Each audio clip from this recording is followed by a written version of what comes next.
Mas graças a Deus, irmãos, essa semana Deus tem nos dado algumas oportunidades. Sexta-feira eu tive a oportunidade de ministrar sobre a vida de uma pessoa no hospital. Eu fui convidado por um dos nossos irmãos americanos aqui para fazer uma visita no hospital para um senhor português. Um senhor com 86 anos, forte demais.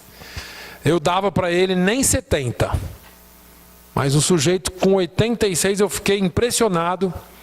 Mas o coração dele está trabalhando a 30% só. Ele sabe que está chegando a hora de partir. E ele falou uma coisa importante para mim. Ele falou assim: durante a vida toda nós pensamos em tudo. E nesse último ano eu só consigo pensar em Deus. Quando vai chegando o momento que alguém bate na sua porta e diz: está na hora. Você não consegue pensar em outra coisa. Nós pensamos em tantas coisas, em conquistar e conquistar. Mas ele disse assim: quem me dera eu ter pensado em Deus antes. E eu disse para ele: o senhor está falando um versículo bíblico. E ele falou: sério? Eu falei: sério. Salomão disse: lembra-te do teu Criador nos dias da tua mocidade, antes que cheguem os maus dias, dos quais venhas a dizer: não tenho neles contentamento. E ele ficou olhando assustado para mim, porque ele nunca leu a Bíblia. Aliás, ele é analfabeto. Um boi para trabalhar. O homem trabalhou a vida inteira, conquistou, fez. E o peso do pecado, a culpa de não ter buscado a Deus era tão grande, que eu falei de Jesus para ele durante quase 1 hora. E ele disse assim: eu não sei se eu posso ser perdoado. Eu disse assim: olha, o sangue de Jesus é poderoso para perdoar todas as nossas iniquidades. E eu fui falando com ele, e ele dizia assim: eu sei que o Senhor está certo, mas o que eu faço? Eu disse: alguém fez essa pergunta na Bíblia também. E eu queria mostrar tudo para ele na Bíblia, porque ele tinha que saber que não eram palavras minhas. Porque um senhor de 86 anos para acreditar num menino como eu, comparado à idade dele, é muito difícil. Para alguém que já viu tanta coisa na vida. Eu disse: olha, o apóstolo São Pedro passou pela mesma situação. Alguém perguntou para ele: varões e irmãos, o que devemos fazer para sermos salvos? E ele disse: arrependei-vos e cada um de vós sejais batizados no nome do Senhor Jesus para arrependimento de pecados, ou para perdão de pecados. E ele disse: o que eu tenho que fazer? Eu falei: João disse que se nós confessarmos os nossos pecados, ele é fiel e justo para nos perdoar de todo o pecado e purificar de toda injustiça. E ele disse: mas eu tenho que confessar para o padre. Eu falei: não, o senhor pode confessar agora para Jesus. E ele orou comigo e recebeu Jesus Cristo na sua vida.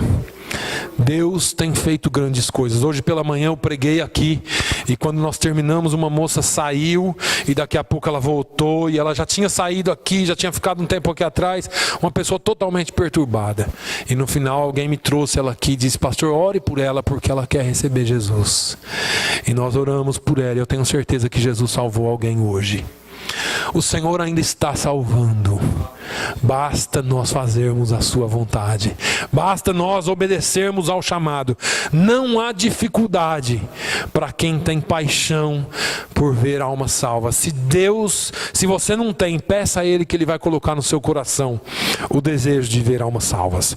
Mas em Mateus, no capítulo 6 e no versículo 6, diz assim a palavra de Deus: mas tu, quando orares, entra no teu aposento e, fechando a tua porta, ora a teu pai que vê o que está em oculto. E teu pai que vê o que está oculto te recompensará. Amém? Numa outra tradução diz: entra no teu quarto, fecha a tua porta, ora ao teu pai que está em oculto, e ele que ouve em oculto, em secreto, te recompensará publicamente. A palavra de Deus, essa é uma palavra de Jesus. Falamos essa semana várias vezes sobre oração. Fomos para uma reunião de oração na terça-feira, que foi terça-feira, que foi abençoada. Tivemos reunião de oração aqui na quarta-feira. Convido você, se puder, não perca o nosso estudo de quarta, a nossa oração de quarta. Mas é interessante que em outros evangelhos, principalmente Lucas, os discípulos chegam em Jesus e dizem assim: Jesus, ensina-nos a orar. Ora, eles sabiam orar. A questão era que Jesus orava diferente. A questão é que eles estavam perguntando para Jesus assim: Jesus, ensina-nos a orar como o Senhor ora. Porque eles foram acostumados numa religião onde Deus era um ser distante. Esqueci do microfone de novo, mas vamos continuar com esse mesmo.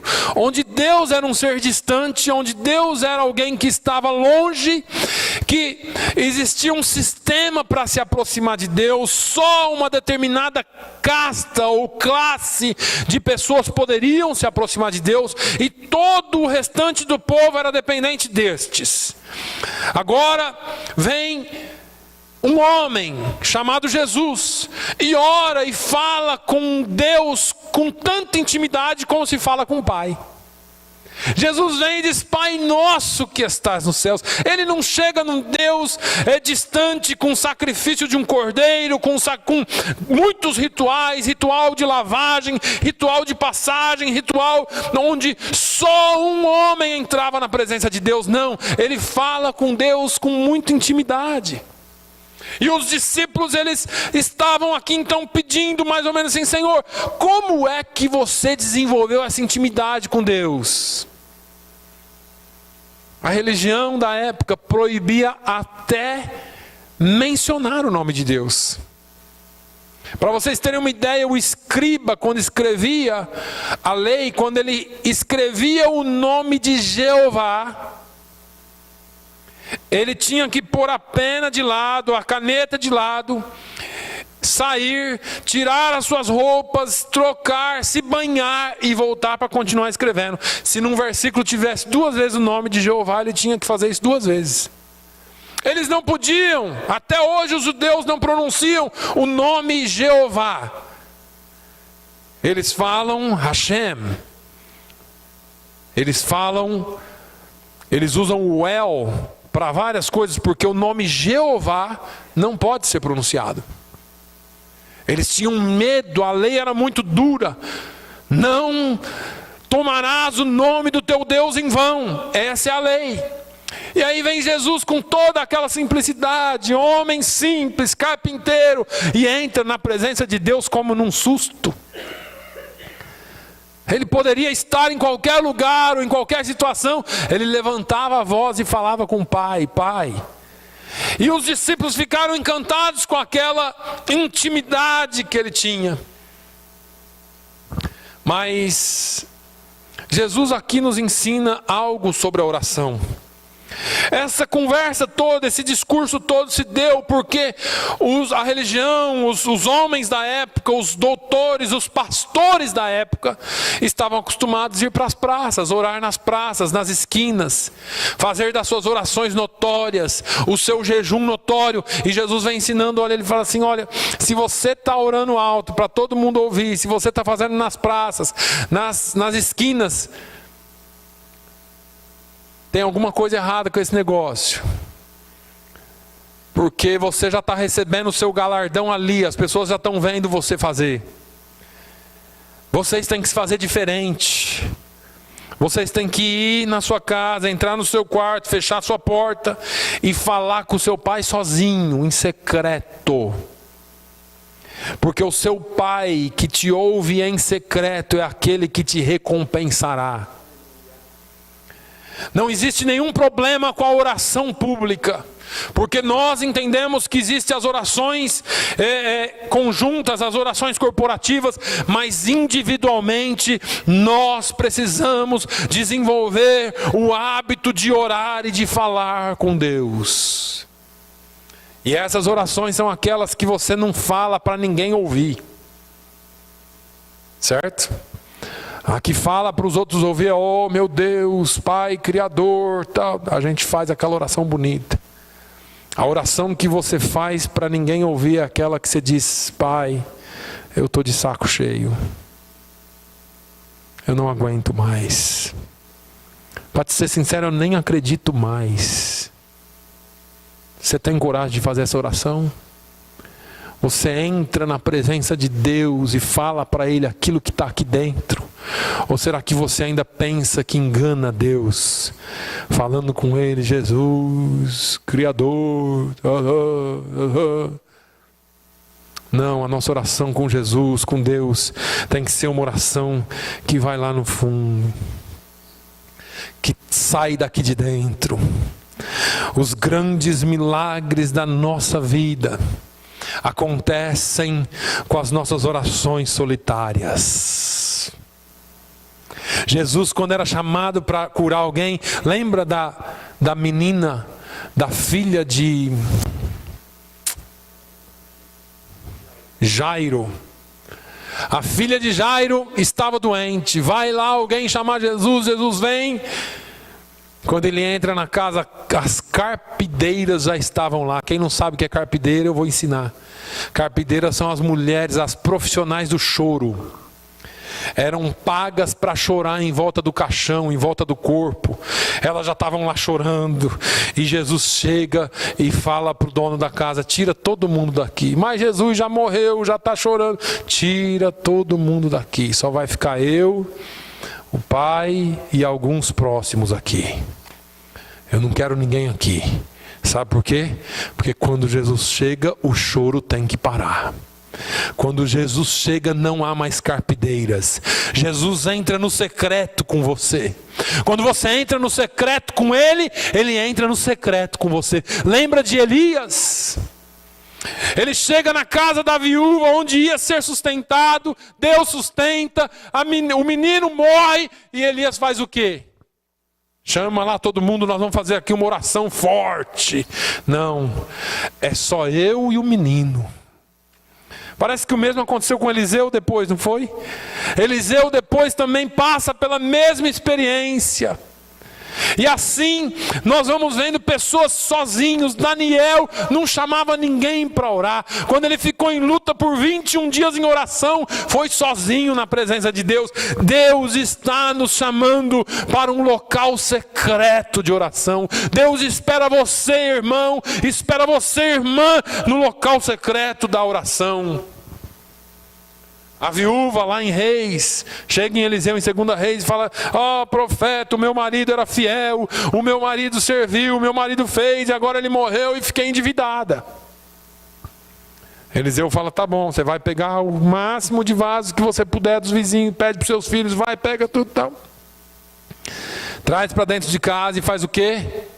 Fecha a tua porta e enche os vasos com óleo.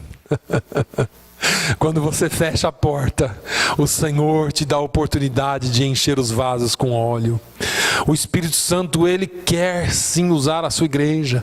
Ele quer sim trabalhar na sua igreja. Mas você precisa aprender a entrar no sozinho, no secreto com Deus.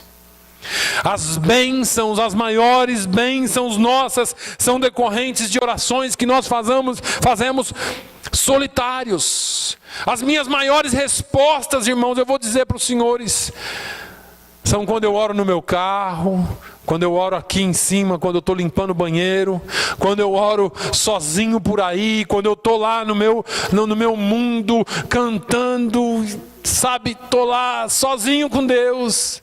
Eu oro a Deus e aí vem minhas respostas. As respostas não vêm quando nós fazemos grandes movimentos somente. Mas deixa eu correr porque o relógio não para. A oração solitária, a oração no secreto, ela traz algumas coisas para nós. O primeiro benefício que ela nos proporciona é o arrependimento. Porque você não se arrepende, como eu disse, na frente de todo mundo. Se você tiver que fazer uma oração de arrependimento, você não vai ficar aqui confessando seus pecados para todo mundo ouvir. Que vergonha, né? Ficar: Jesus, eu fiz isso. Você está vendo? Falei que ela era mesmo isso aí. Senhor, eu fiz isso. Está vendo? Eu falei que ele era assim. Que ele é ruim, não presta não. E aí, você não vai fazer isso. Agora, quando você entra no secreto com Jesus, quando você entra lá no seu quarto, você sabe que está você e Ele.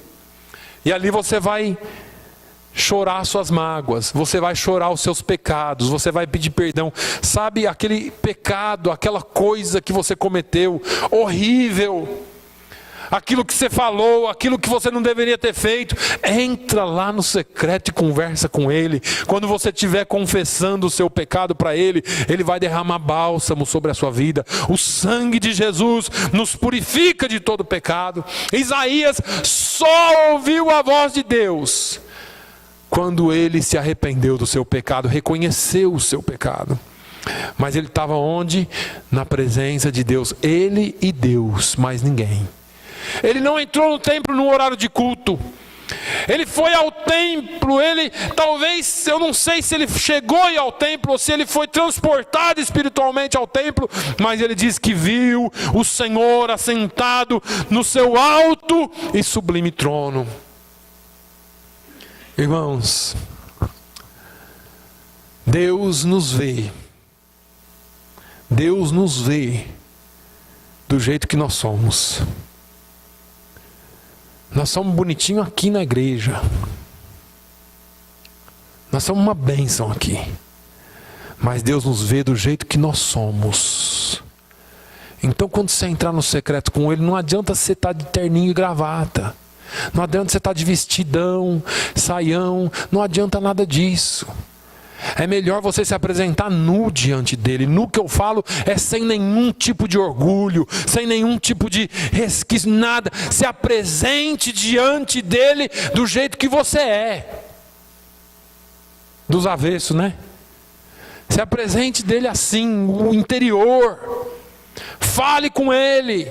Ele vai trazer arrependimento ao seu coração. Deus quer fazer e mudar muitas coisas no nosso meio, mas precisamos descer ao lugar secreto. Precisamos entrar no secreto com Deus. Ele promove não só arrependimento, mas Ele promove a oração secreta, promove transformação. Deixa eu te dizer uma coisa. A pessoa pode falar para você: não prega o evangelho para mim. Eu não quero esse Jesus seu, para com esse negócio de religião. Ninguém, no entanto, pode impedi-lo de orar. As pessoas podem falar: cala a sua boca. Você pode até ficar com a boquinha calada, mas o seu coraçãozinho com Deus pode falar o tempo todo.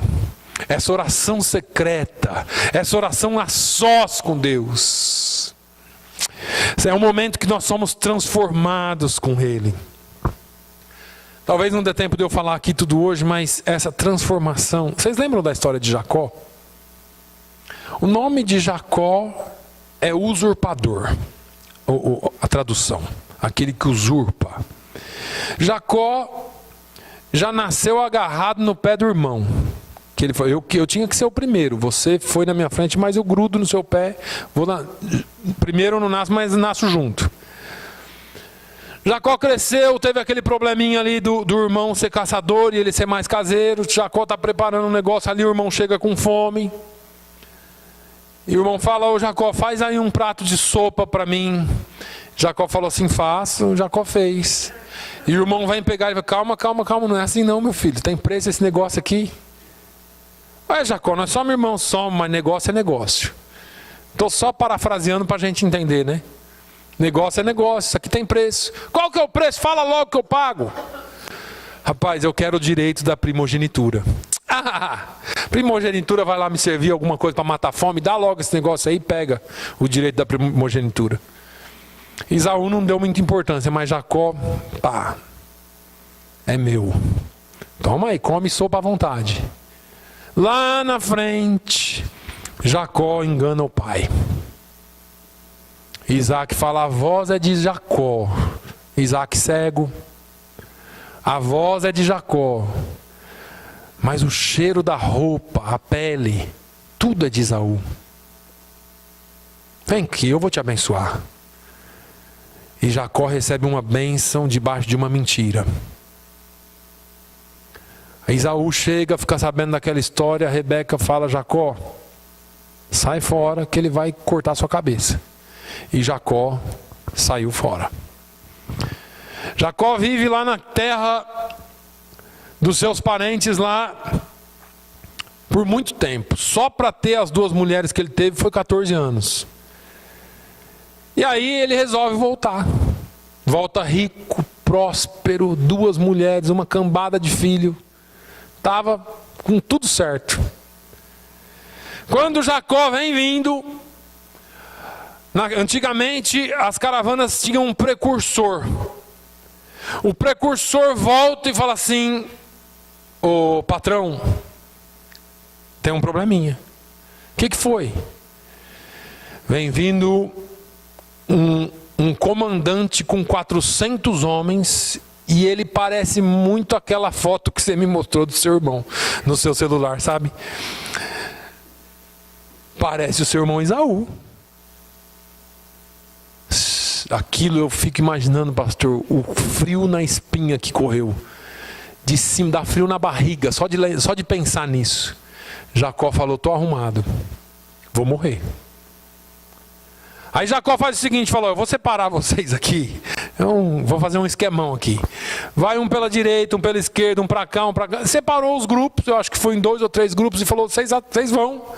Se acontecer dele encontrar um grupo, ele mata um grupo, mas o outro fica salvo. Pelo menos a minha herança vai estar por aí, o meu nome vai estar por aí com alguém. Alguém vai fugir. Jacó mandou presente, mandou isso, mandou aquilo. E aí falou: ó, vocês vão. Oh, vocês vão? Que história que é essa, Jacó? Ô pai, nós vamos. Ô marido, nós vamos. É, vocês vão, eu não vou não.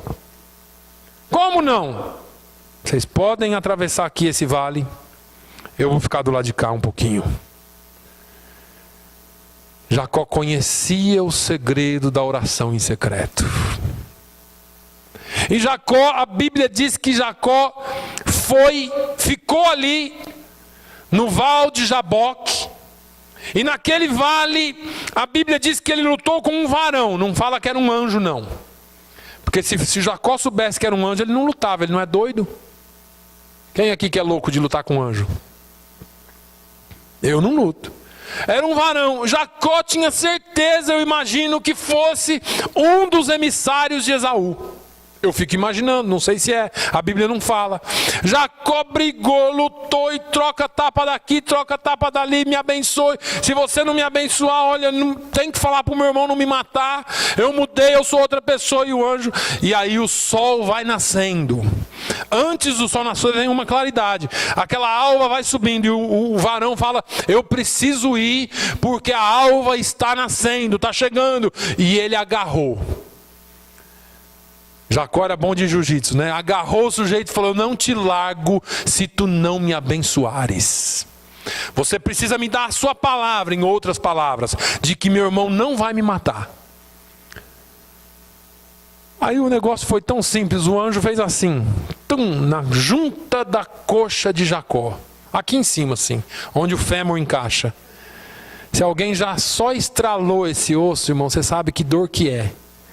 Eu já tive essa oportunidade, graças a Deus. Mas o anjo só deu um toquezinho, o negócio desconjuntou, Jacó caiu, e imagino Jacó agarrando os pés do anjo. Eu não te largo se tu não me abençoar. Rapaz, deixa eu não te largo. E aí o anjo falou assim: olha, eu vou te abençoar.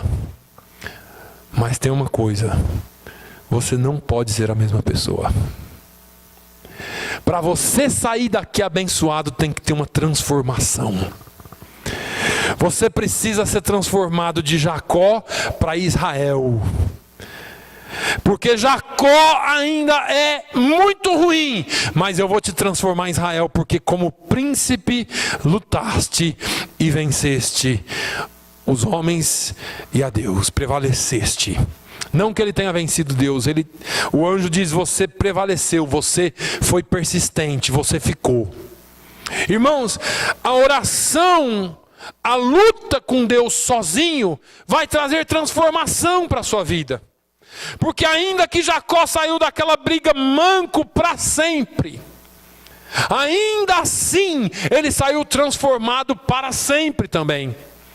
Jacó, de um nome maldito, saiu para ter um nome bendito entre todas as nações. E o negócio é tão forte porque a bênção de Deus para Abraão recai sobre Jacó e a sua descendência. A transformação vem nos momentos em que você e eu estamos sozinhos com Deus. Eu falo, às vezes eu estou conversando com alguém e a gente fala de mudança, de transformação, e algumas pessoas falam, é difícil transformar isso. Eu sei que é. Eu sei que é. Eu me lembro como foi difícil para eu deixar alguns hábitos. Eu fui treinado e aprendi assim, muito bem, mentir, sabe? Não tenho vergonha de dizer isso. Eu tinha que me infiltrar em lugares, tinha que me infiltrar dentro de situações e podia me passar por qualquer pessoa. E isso eu misturei com a minha vida. Misturei com a minha vida e minha vida se tornou uma mentira. E as coisas foram acontecendo na minha vida e apertando daqui, apertando dali. Chegou um momento que eu tive que entrar no secreto com Deus. Deus falou, vem aqui, nós precisamos conversar. E nós fomos para a conversa. E Deus começou a me falar comigo. E eu comecei a falar com Deus. E aí tem que ser uma briga boa. Mas quando você entra no secreto com Deus, quando você entra num lugar sozinho, você e Deus, não tem como você não sair transformado. O poder de Deus está acima de qualquer pecado, de qualquer mentira, de qualquer coisa que possa estar tomando conta da sua vida. Algumas coisas que viraram hábitos em nossas vidas, que nós precisamos descer lá no Val de Jaboque, como Jacó fez, e dizer para Deus, Senhor, eu preciso de uma mudança, porque sozinho eu não estou conseguindo. E o Senhor pode tocar na conjuntura da sua coxa, pode tocar em alguma coisa sua, mas é melhor você estar manco e ser salvo do que ser perdido porque você é um Jacó. Você não pode continuar do jeito que você está. Eu não posso continuar do jeito que eu estou se estamos vivendo uma vida como a de Jacó. Deus não compactua com os nossos erros.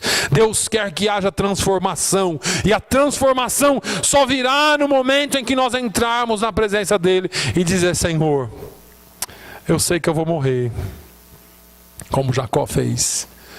Eu vim bem até aqui, enganei um, enganei outro, fiz uma coisa aqui, fiz uma outra coisa ali, mas agora, Senhor, é hora do Senhor tomar conta, porque eu não quero morrer na mão do meu irmão, eu não quero morrer nessa situação.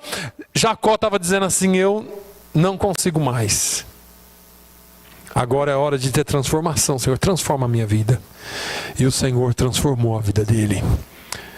O Senhor transformou a vida dele, ele não foi morto pelo seu irmão. Mas a vida de oração sozinho com Deus, e talvez nós tenhamos que terminar por aqui,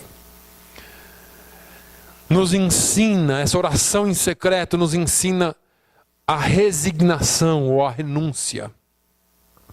Nos leva à renúncia. Na oração secreta você aprende a renunciar.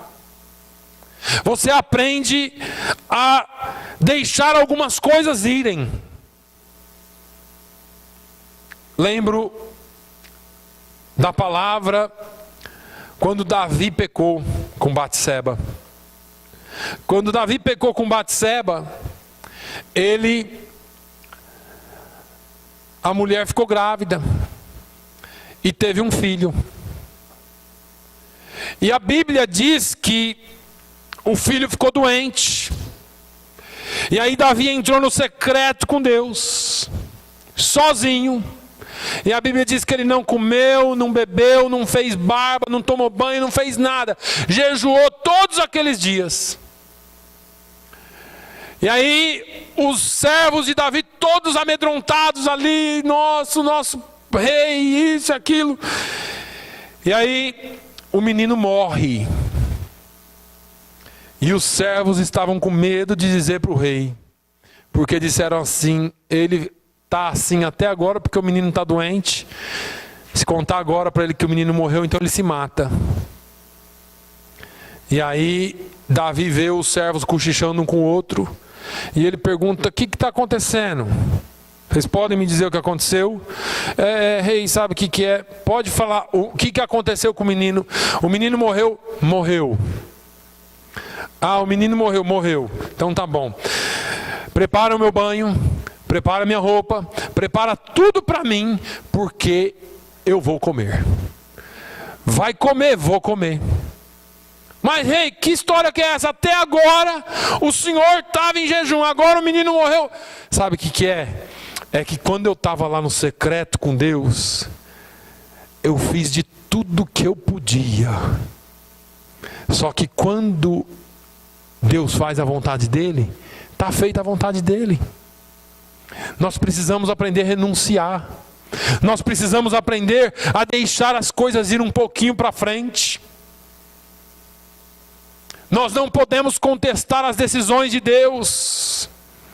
Mas nós oramos tanto para o menino ser salvo, nós oramos tanto para que ele não morrer, nós oramos tanto para Deus curar, mas até onde vai a nossa submissão a Deus? Até onde nós estamos dispostos a tomar a nossa cruz e negar-nos a nós mesmos todos os dias? Porque a nossa renúncia, porque a nossa resignação com relação à decisão de Deus mostra que nós somos fiéis a Ele, ainda que as decisões dele não nos agradem. E por muitas vezes não nos agrada. Nós somos filhinhos de papai, não gostamos de ouvir não. E as decisões de Deus às vezes é não. Precisamos aceitar a vontade de Deus. E como eu disse, aceitar não é concordar. Porque tem hora que Deus faz umas coisas que eu faço assim: meu Deus, é isso mesmo. Mas eu vou aceitar. Como que você explica um filho que morre? Como você explica alguém que tinha vida e de repente dá uma reviravolta, pega uma doença e morre em poucos dias? Como você explica como o filho da cantora Eisla, que morreu em dias? Um menino saudável teve lá uma meningite que na maioria dos casos daquele tipo de meningite sara. Ele não, ele morreu. Como você explica isso? Não tem explicação, tem renúncia.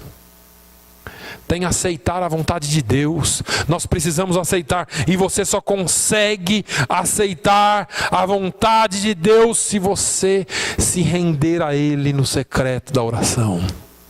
Quando você fala com Ele pessoalmente, todos os dias, quando você tem um lugar secreto de oração, quando você tem um lugar que você vai e ora na presença. Irmãos, nós precisamos criar o hábito. Nós precisamos criar um lugar, um sistema, um modo que nós falemos com Deus todos os dias. Entra no secreto com Ele. A oração cria muito mais coisas que eu possa dizer hoje. No caso de Neemias, gerou graça diante dos homens. Neemias foi falar com Deus, o rei olha para ele e fala assim: você está meio cabisbaixo hoje. Ele fala: eu vou falar. Quando você ora a Deus em secreto com Ele, não existe assuero de coração duro. O Senhor quebranta o coração do rei. A oração gera honra. Deus nos honra quando nós oramos. Eu me lembro... Não me lembro exatamente onde está e não me lembro exatamente para dizer todos os versículos, mas eu me lembro quando foram falar de Davi para Saul. Foram falar de Davi para Saul e alguém disse assim: olha, e o Senhor é com ele, ou o Senhor o abençoa. Alguma terminologia assim foi usada. E Davi falou: traz o moço para tocar para mim. Porque gera graça, gera honra diante dos homens.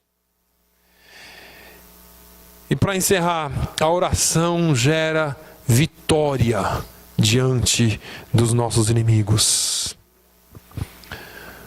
Quando Ezequias se viu sem saída, ele foi falar com Deus. E Deus manda a palavra dizendo assim: olha, fica tranquilo, que esse negócio aí não é mais seu, agora a briga é minha. Quando a gente entra na presença de Deus em secreto, irmãos, mais da metade dos nossos problemas estão sendo resolvidos ali no joelho. Sabe por que a gente enfrenta tanto problema? Porque nós perdemos. A igreja perdeu o hábito de orar. A igreja perdeu o hábito de buscar a Deus. Nós estamos ocupados demais. A oração secreta, ela estremece o inferno. E coisas acontecem quando você se propõe a orar. Quando Daniel se propôs a orar, o príncipe do reino da Pérsia se levantou. Deixa eu te dizer uma coisa, não estranhe se alguma coisa começar a acontecer. Nós temos nos proposto a orar e a evangelizar. Não estranhe se alguma coisa começar a acontecer. Mas resista no nome de Jesus. Porque se o príncipe da Pérsia se levanta, o Senhor envia até Gabriel para lutar. Não importa quem ele tenha que destacar em seu favor. O salmista disse: aos seus anjos dará ordens ao meu respeito. Aos seus anjos dará ordem para me guardar, para me guiar. Irmão, não tema o mal. João diz que maior é aquele que está em nós do que aquele que está no mundo. No nome de Jesus, nós somos mais do que vencedores por aquele que nos amou. Aleluia. Feche os seus olhos. Nessa manhã eu quero convidar você a orar por salvação de almas mais uma vez. Eu quero convidar você a colocar esse propósito no seu coração, de orar para que o Senhor salve almas. Amanhã nós vamos começar nosso primeiro dia de evangelismo, às 16h no Kennedy Park. E eu sei que Deus tem muito a fazer. Eu sei que Deus tem muito a fazer. Mas isso não impede que você fale de Jesus para alguém quando nós não estivermos evangelizando em grupo. Isso não impede que você fale de Jesus para alguém quando nós estivermos trabalhando em grupo. Você sozinho pode ser uma arma nas mãos de Deus. Basta você entrar no secreto da oração. Basta você orar para que o Senhor use a sua vida. Pai, no nome de Jesus, eu quero nessa manhã te agradecer pela vida de cada filho teu que aqui chegou. Que essa palavra possa fazer efeito em nossas vidas e que nós possamos ser uma bênção em tuas mãos, no nome de Jesus. Amém.